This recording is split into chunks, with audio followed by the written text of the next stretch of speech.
Assalamualaikum warahmatullahi ta'ala wabarakatuh. Alhamdulillah wassalatu wassalamu ala rasulillah wa ala alihi wa sahbihi wa mawala wa ba'du. Inna asdaqal hadisi kitabullah wa khairal hadi hadi Muhammadin sallallahu alaihi wasallam wa syarrul umuri muhdatsatuha wa kullu muhdatsatin bid'ah wa kullu bid'atin dhalalah. Rabbi yassir wa la tu'assir, rabbi tammim bi khair.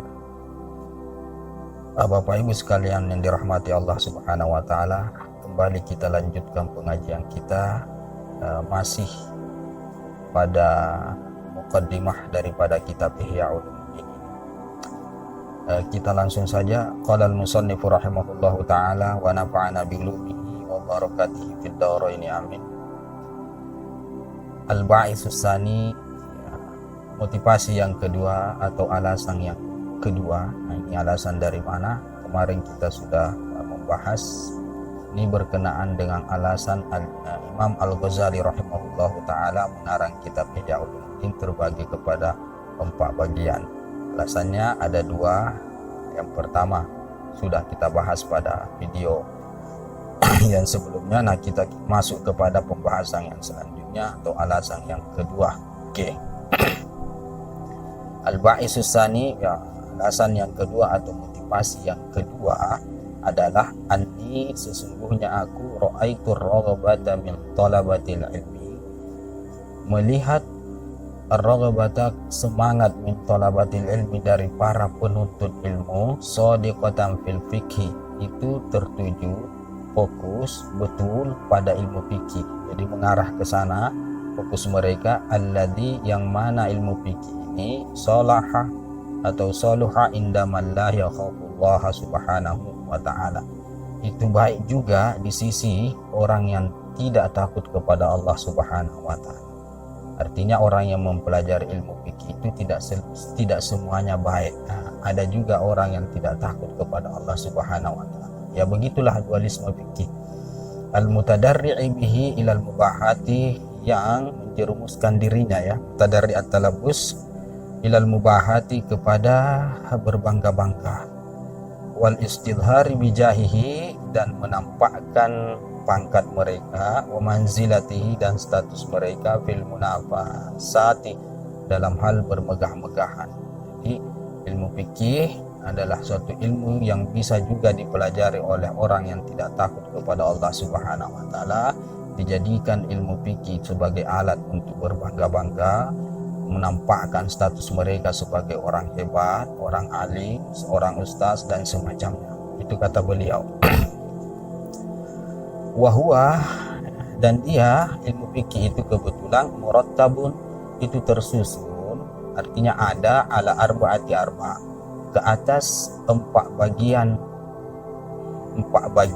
kitab Ihya Ulumuddin. Kemarin kita sudah bahas bahwa kitab Ihya Ulumuddin ini terbagi kepada 4 bagian. Nah, kebetulan kata beliau, pembahasan fikih itu masing-masing ada di setiap 4 bab itu atau 4 bagian tersebut. Nah, wal mutazayyi bi ziyil mahbubun, dan orang yang berpakaian dengan pakaian yang dicintai atau yang berpenampilan dengan penampilan yang dicintai, mahbub, maka itu juga dicintai. Maksudnya apa? Maksudnya bagaimana agar supaya kitab Ihya Ulumuddin ini disukai oleh orang-orang yang pada saat itu fokusnya adalah ilmu fikih, maka dia harus berpenampilan seperti penampilan atau seperti bentuk atau model atau gaya yang kira-kira orang-orang pada saat itu suka. Nah, kebetulan para penuntut ilmu itu fokus mereka di ilmu fikih, fokus mereka. Nah, makanya kitab Ihya Ulumuddin juga ini harus dimasukkan kajian-kajian fikih di dalamnya agar supaya dicintai oleh orang-orang yang seperti itu atau para penuntut ilmu fikih. Nah, kurang lebih seperti itu ungkapan ini diambil oleh Al-Imam Al-Ghazali rahimahullahu taala. Khair, falam ub'id ayyakuna taswirul kitabi bi suratil fikhi talattufan fi istidrajil qulub. Falam ub'id, maka aku tidak menjauhkan adanya bentuk kitab ini, artinya kitab Ihya Ulumuddin ini, bi suratil fikhi, dengan bentuk fikih, talattufan fi istidrajil qulub, itu sebagai lemah lembut fi istidraji, dalam menarik secara perlahan al-qulub, hati orang-orang pada saat itu agar tertarik. Jadi aku tidak mau jauh-jauh lah, kurang lebih seperti tidak mau jauh-jauh daripada bentuk kitab Ihya Ulumuddin dalam bentuk fikih, agar supaya orang itu tertarik, hati mereka mau mengkaji kitab Ihya Ulumuddin. Nah, itu maksudnya. Oke.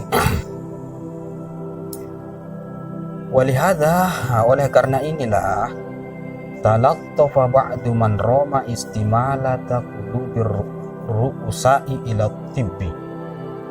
Oleh sebab itulah talattafa, berlemah lembut, ba'du, sebagian orang atau sebagian ulama yang roma, berusaha, istimalata, mengalihkan atau memalingkan hati para ru'usa, para tokoh, para pemimpin pada saat itu ila tibbi, kepada ilmu tib, ya, ilmu pengobatan.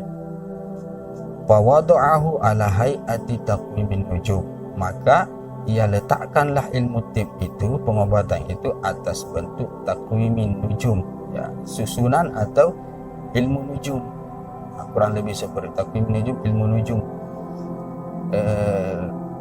Sebagian ulama, kata beliau, ya, dalam hal ini terkait dengan masalah kita tadi, ada sebagian daripada mereka berusaha untuk memalingkan perhatian daripada para pemimpin, daripada public figure pada saat itu, untuk mengkaji ilmu tib.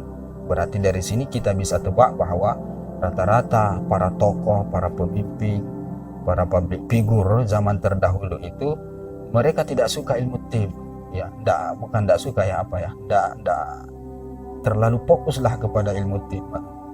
Jadi mereka kalau sakit misalnya, maka mereka akan mengobati sakit mereka dengan apa? Dengan ilmu nujum. Nah, itu kebiasaan para ru'usa pada saat itu. Ya, tentunya mereka public figure pasti diikuti juga oleh masyarakat. Nah, ada sebagian ulama, ya, ba'du man roma, yang berusaha bagaimana agar supaya ilmu nujum itu ditinggalkan. Akhirnya mereka mengaranglah satu kitab yang berkaitan dengan masalah pengobatan, masalah tib. Nah, pengarangan kitab tersebut dimetodekan oleh mereka dengan metode yang kira-kira membuat mereka itu kemudian tertarik. Nah, metodenya bagaimana? Nah, disinilah disebutkan tadi, diletakkan atau diciptakan atau dikaranglah kitab tersebut, kitab pengobatan itu, dalam bentuk ilmu nujum. Nah, maudhu'an fil jadwali, yang diletakkan pada jadwal, ya, pada apa ya, semacam peta-peta segi empat dan lain sebagainya, semacam kalender kurang lebih seperti itu, warukumi, dan nomor-nomor. Jadi di dalam kota-kota itu ada nomor di situ. Nah, memang ilmu perbintangan memang seperti itu, ilmu nujum memang seperti itu. Jadi kalau ada kitab yang modelnya seperti itu, nah, itu sudah pasti ilmu nujum itu. Nah, kitab yang sebagian ulama karang ini untuk menarik perhatian mereka kepada ilmu tib, yang kebetulan fokus mereka pada ilmu nujum, para ru'asa pada saat itu, dikarang oleh para ulama itu dengan metode yang begitu, dengan metode dalam bentuk seperti kitab nujum. Nah, tapi ilmu kandungannya bukan ilmu nujum, kandungannya adalah ilmu pengobatan. Nah, mana tadi ini? Wasamahu. Nah, dan kemudian ia beri nama, ya, sebagian ulama ini dia beri namalah kitab yang dia karang itu Taqwimas Sihah, ya, penegasan kesehatan, kurang lebih begitu, Taqwimas itu atau ilmu kesehatan. Liyakuna, nah tujuannya kenapa dimodelkan seperti itu?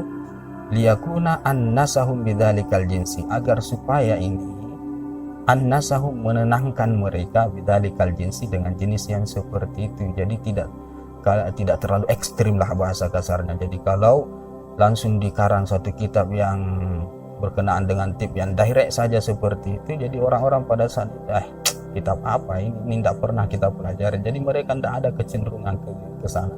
Tapi kalau masukkan metode yang ada kaitannya dengan kecenderungan mereka yang kebetulan ilmu nujum, artinya disamakan kitab tersebut dengan metode penulisan kitab ilmu nujum, maka itu an-nasahum, itu membuat mereka agak sedikit tenanglah, agak sedikit mengakui atau menerima kitab itu. Kurang lebih seperti itu Bapak Ibu sekalian. Jadiban lahum ilal mutala'ati. Jadiban lahu, menarik, agar supaya menarik mereka ilal mutala'ati, untuk memutolahnya, untuk mengkajinya. Wattalattufu fi ijtidabil qulubi ilal ilmi alladhi yufidu hayatal abadi ahammu minat talattufi fi ijtidabiha ila tibbil ladzi la yufidu illa sihatal jasad. Berlemah lembut dalam menarik hati atau perhatian mereka kepada ilmu yang memberikan faedah kepada kehidupan yang abadi, artinya ilmu akhirat, ilmu tasawuf. Ahammu itu lebih penting minat talattufi, daripada berlemah lembut dalam menarik hati mereka atau perhatian mereka ila tibbi, kepada ilmu pengobatan, yang mana ilmu pengobatan ini alladzi la yufidu, tidak memberikan faedah illa sihatal jasad, kecuali hanya kesehatan jasad semata saja. Bahasa kasarnya Imam Al-Ghazali di sini ingin mengatakan kalau sebagian ulama ada yang berusaha memetodekan karya mereka dengan metode yang seperti ini, metode ilmu nujum misalnya seperti itu, yang mana mereka berisikan pengobatan, yang mana pengobatan ini sebenarnya tujuannya untuk kesehatan badan saja, kesehatan fisik saja yang berkenaan dengan duniawi lah, kurang lebih seperti itu. Kalau mereka mau melakukan metode yang seperti itu, kenapa lebih sepatutnya lagi, kurang lebih seperti itu, lebih sepatutnya lagi kita juga menggunakan metode untuk menarik perhatian mereka, untuk menarik perhatian mereka mengkajinya kepada sesuatu yang lebih penting daripada hanya sekedar kesehatan badan, yaitu ilmu akhirat atau ilmu tasawuf. Karena kalau itu ya dunia akhirat, bukan cuma sebatas dunia saja. Itu maksudnya. Fasamratu hadzal ilmi, adapun buah ini ilmu yang ada di dalam kitab Ihya Ulumuddin, tibbul qulubi wal arwahi, itu adalah obat hati dan obat rohani, bukan cuma sekedar obat jasadiyah yang bersifat sementara, kurang lebih seperti itu. Al mutawassilu bihi ila hayati tadumu abadal abidi, yang menyampaikan dengannya kepada kehidupan yang kekal abadal abidina, selama-lamanya.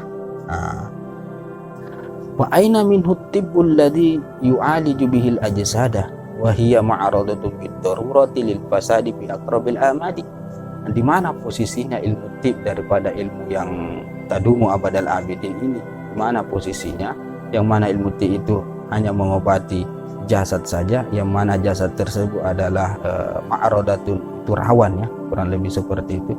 Rawan bid-darurati, sudah pasti rawan, lil fasadi, bagi kerusakan, fi aqrabil amadi, pada waktu yang dekat. Maksudnya waktu dekat ini dunia lah, kurang lebih seperti itu.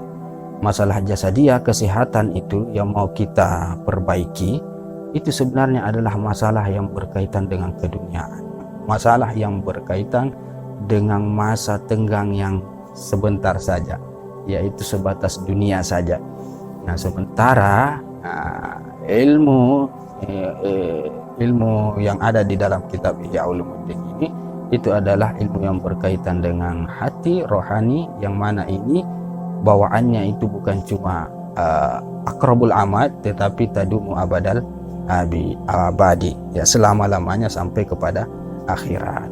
Wa nas'alullaha subhanahu at-taufiqa lirrasyadi wassadad. Maka kita meminta kepada Allah subhanahu wa ta'ala taufik, segala taufiknya, lirrasyadi untuk ar-rasyadi, untuk tertuntunnya kepada yang baik, wassadadi, ya hampir sama ya maknanya, wassadadi, dan perkara-perkara atau hal-hal yang bagus. Innahu karimun jawadun, sesungguhnya dia itu maha bijaksana, jawadun, dan maha pemurah. Nah, habis mukaddimahnya. Oke. Jadi kesimpulannya Bapak Ibu sekalian, kalau mau kita simpulkan secara sistematis, alasan Imam Al-Ghazali mengarang kitab Ihya Ulumuddin kemudian dibagi kepada 4 bagian. Pertama adalah beliau ingin mengalihkan fokus daripada para penuntut ilmu di zaman itu, ya pada masa itu, yang fokusnya kepada ilmu fikih saja, yang mana ilmu fikih ini masih rawan, kurang lebih seperti itu ya. Jadi bagaimana agar supaya mereka tidak fokus kepada sesuatu yang rawan, lebih baik yang pasti-pasti saja, yang membawa kepada kehidupan yang jelas, yang tidak ilmu yang tidak rawan lah ya, kurang lebih tasawuf lah, kurang lebih seperti itu yang pertama. Kemudian yang kedua, agar mengena pembahasan ini maka harus dibagi kepada 4 bagian, yang 4 bagian yang orientasinya bertumpu pada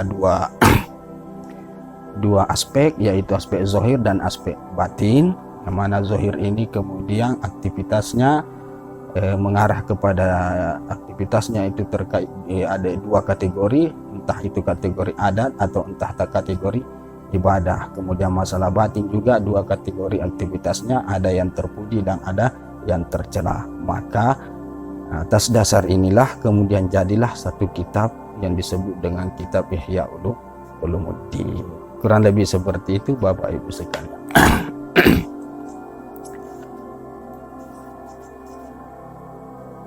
Oke. Terus Tumakola wa fihi sab'atu abwabin, dan padanya pada kitab Ihya Ulumuddin ini ada 7 bab. Al-babul awal, bab yang pertama, fi fadlil ilmi wat ta'limi wat ta'allum, tentang keistimewaan ilmu, wat ta'limi dan mengajar, wat ta'allum dan belajar. Al-babus sani, kemudian bab yang kedua, fi fardil aini wa fardil kifayati minal ulum, tentang fardu ainnya dan fardu kifayahnya dari beberapa ilmu pengetahuan berbicara hukum, ada yang sifatnya fardu ain, ada yang sifatnya fardu kifayah, itu dibahas pada bab kedua. Wa bayani haddil fikhi wal kalamin min ilmi din, dan penjelasan batasan fikih, ilmu fikih dan ilmu kalam, ilmu tauhid, min ilmi din, yang termasuk daripada ilmu agama. Si bab kedua ini dibahas tentang definisi ilmu fikih yang masuk dalam kategori ilmu agama dan definisi ilmu kalam yang masuk dalam kategori ilmu agama. Secara tidak langsung Imam Al-Ghazali ingin mengatakan bahwa ada fikih yang tidak termasuk ilmu agama dan ada ilmu kalam yang tidak termasuk juga ilmu agama. Wa bayani ilmi al-akhirati wa ilmi dunya, dan penjelasan tentang ilmu akhirat dan ilmu dunia. Semuanya ini dibahas pada bab yang kedua. Oke. Al-babus salis, di bab yang ketiga, bima ta'udduhul ammatu min ulumid dini wa laysa minhu, membahas tentang apa yang dikategorikan ia oleh orang-orang awam, masyarakat umum, termasuk daripada ilmu agama, wa laysa minhu, akan tetapi itu bukan termasuk daripada ilmu agama. Jadi ada ilmu yang menurut masyarakat umum itu adalah ilmu agama, tapi ternyata hakikatnya dia bukan ilmu agama. Itu dibahas pada bab yang ketiga. Wafihi, dan pada bab yang ketiga juga ini, bayanu jinsil ilmil madmum wa qadarihi, itu menjelaskan tentang jenis ilmu yang tercela, wa qadarihi, dan takarannya. Takaran ilmu itu ada kadarnya, dia dikategorikan ilmu tercela. Itu di bab yang ketiga juga. Selanjutnya al-babur rabi, di bab yang keempat ini, fi afatil munazara, tentang bahayanya bermunazara, berdiskusi, berdebat ya. Wasababi istighalin nasi bil khilafi wal jidal, dan sebab sibuknya orang-orang dalam masalah khilafiyah dan masalah perdebatan. Mereka sibuk membahas masalah khilafiyah, mereka sibuk berdebat. Ini juga dibahas di dalam bab yang keempat. Al-babul khamis, di bab yang kelima, fi adabil muallimi wal muta'allim, tentang adabnya pengajar dan adabnya para pelajar. Babus sadis, bab yang keenam, fi afatil ilmi, tentang bahayanya ilmu. Jadi ilmu juga ada bahayanya Bapak Ibu sekalian. Bahaya ilmu, wal ulama'i, dan para ulama juga. Wal alamatil fariqati baina ulama'id dunya wal akhirah, dan alamat atau tanda-tanda al-fariqah yang jelas yang membedakan antara ulama dunia dan ulama akhirat, itu bab yang ke-6. Ini menarik. Al-babus sabi, kemudian bab yang ke-7, fil aqli, ya, tentang akal akan dibahas, wa fadlihi, dan keistimewaan akal, wa aqsamihi, dan bagian-bagian akal, wa majaa fihi minal akhbar, dan apa yang datang fihi padanya, artinya membahas tentang akal, minal akhbari, daripada akhbar atau dalil-dalil yang bersumber dari para dari sahabat, ya, dari Rasulullah, sahabat, dan ulama-ulama. Oke.